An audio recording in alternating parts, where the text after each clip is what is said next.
میلاد النبی کا مہینہ آیا، سوال کرنے والے سوال کرتے ہیں کہ یہ جو 12 ربیع الاول ہے، یہ 12 ربیع الاول کو ماہ نور کیوں کہتے ہو آپ؟ یہ تو حضور کی ولادت کا دن ہے، تو یہ چرچے کیوں منائے جا رہے ہیں، یہ خوشیاں کیوں منائی جا رہی ہیں؟ ان بدبختوں کو آپ جواب دینا سیکھ جائیے، ان کو بتا دیجئے کہ رسول کائنات صلی اللہ علیہ وسلم کا یہ ارشاد گرامی ہے۔ پہلی بات تو یہ ہے کہ آپ جواب یہ دیں گے ہمارا عقیدہ یہ ہے ہی نہیں، اور یہ ہمارا اپنا من گڑا ہوا عقیدہ نہیں ہے، بلکہ حضور علیہ السلام کی حدیث بخاری شریف کی حدیث ہے۔ معترض کہتا ہے کہ 12 ربیع الاول تو حضور کے وفات کا دن ہے، تو یہ جلسے یہ جلوس کیوں، یہ لائٹیں یہ کیوں، کیا خوشیاں مناتے ہو حضور کے وفات پر؟ تو بتاؤ جواب تو نہیں۔ پہلی بات تو یہ ہے ہمارا نبی مردہ ہے ہی نہیں، اور ہمارے اپنے طرف سے نہیں، بلکہ مصطفیٰ کریم کی حدیث ہے۔ سرکار فرماتے ہیں ان اللہ حرم علی الارض ان تاکل اجساد الانبیاء ونبی اللہ حی یرزق، بے شک اللہ نے زمین پر حرام کر دیا ہے کہ زمین نبیوں کے جسم کو مٹی کھائے، ونبی اللہ حی یرزق، تو اللہ کے نبی زندہ ہے اور ان کو رزق دیا جاتا ہے۔ یہی بات امام احمد رضا فرماتے ہیں تو زندہ ہے واللہ، تو زندہ ہے واللہ، میرے چشم عالم سے چھپ جانے والے عزیزان غلامی۔ اب سنو جو دوسرا جواب ہے، آپ جواب یہ دیں گے اگر تو یہ کہتا ہے کہ حضور کی وفات کا دن ہے تو چل ہم نے مان لیا، اگر نبی تو یہ فرماتے ہیں کہ میری جو وفات ہے نا، میری وفات، میرا دنیا سے بظاہر جانا، یہ کوئی تمہارے لیے نقصان دہ نہیں ہے، یہ تمہارے لیے غم منانے کا دن نہیں ہے، یہ تمہارے لیے غم زدہ ہونے کا دن نہیں ہے۔ مصطفیٰ کریم فرماتے ہیں حیاتی خیر لکم و مماتی خیر لکم، میرا دنیا میں بظاہر موجود رہنا یہ بھی تمہارے لیے بہتر ہے، اور میرا دنیا سے چلا جانا بظاہر یہ بھی تمہارے لیے بہتر ہے۔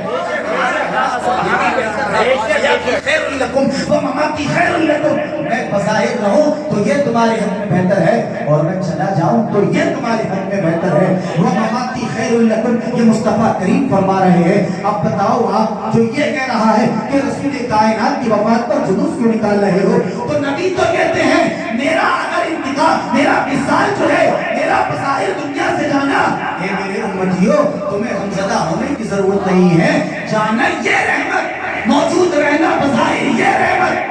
اور رحمت کو یوں دیکھو کہ نبی فرماتے ہیں علامہ جلال الدین سیوطی، انبیاء کا اپنی امتوں سے پہلے چلے جانا یہ اس امت کی حق میں رحمت نہیں، یہ رحمت ہوتا ہے، اور نبی کا موجود رہنا اور امت ہلاک اور تباہ ہو جائے یہ اس امت کی حق میں بہتر نہیں ہوتا ہے۔ فرماتے ہیں رسول اللہ کا بظاہر جانا یہ ہمارے لیے بہتر ہے۔ اگر حضور بظاہر نہ جاتے تو ما کنتا تقولو فی ھذا الرجل کا پرچے میں سوال، اور سوال بھی کون سا، ایسا سوال جو تینوں کو سوال دے دو یہ بھی جواب دے دیں آپ، اس پر بھی کوئی فیصلہ نہیں ہے۔ آپ ماں تینوں کا بھی جواب دے دیں، یہ بھی فیصلہ نہیں ہے۔ آپ نے کبھی پرچہ دیا ہے نا امتحان کا، تو اس میں ایک سوال ہوتا ہے، 5 سوال ہیں تو کسی سوال کا لکھ کے لکھا ہوتا ہے کہ آپ کو تیسرا سوال کمپلسری کرنا ہے، آپ کو 5واں سوال لازمی کرنا ہے۔ اسی طرح مطلب یہ ہے تم نے من ربوں کا جواب دے دیا تو دے دیا، مدینوں کا جواب دے دیا تو دے دیا، لیکن سن اگر تمہیں جواب چاہیے اور اس جواب پر اگر تمہیں یہ پتا کرنا ہے کہ تمہارے حق میں بہتر ہوگا اس سوال کے جواب سے، تو ما کنت تقول فی ھذا الرجل۔ سبحان اللہ، نعرہ تکبیر، نعرہ رسالت، عصمت مصطفیٰ، عصمت مصطفیٰ، نعرہ تکبیر، مفتی غلام نبی منظری صاحب قبلہ۔ سمجھ میں آپ توجہ ہے نہیں؟ بتاؤ عزیزان گرامی۔ اور ایک بات تو یہ ہوتی ہے کہ رسول کائنات صلی اللہ علیہ وسلم کہ 2 عیدیں ہیں، یہ تیسری عید کہاں سے آ گئی؟ تیسری عید کہاں سے آ گئی؟ تو مطلب کہنے والا کہتا جب 2 عیدیں ہیں تو تیسری عید کا کیوں؟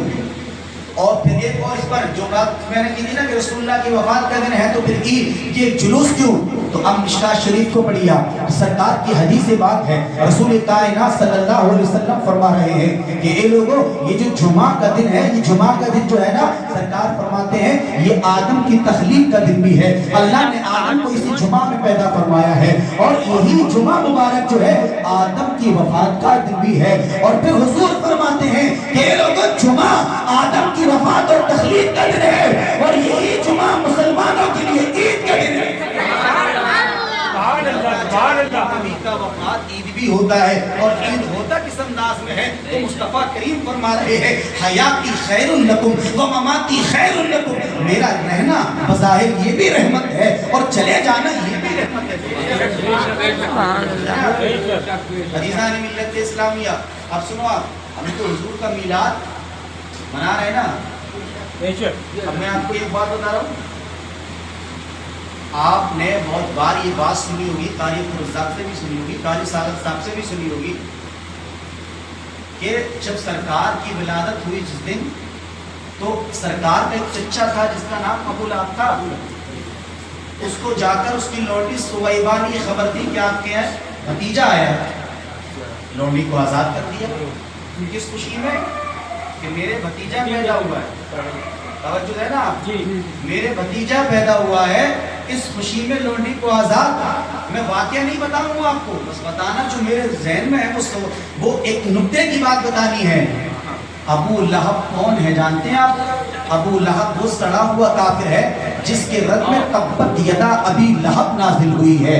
سرکار علیہ السلام کا تمام عمر جب تک اس روئے زمین پر رہا تو حضور کے دشمنوں کے ساتھ رہ کر رسول اللہ سے دشمنی نبھا رہا تھا، بلکہ مکے میں جب رسول اللہ کا بائیکاٹ کیا گیا تو یہ ابو لہب کفار مکہ کے ساتھ تھا۔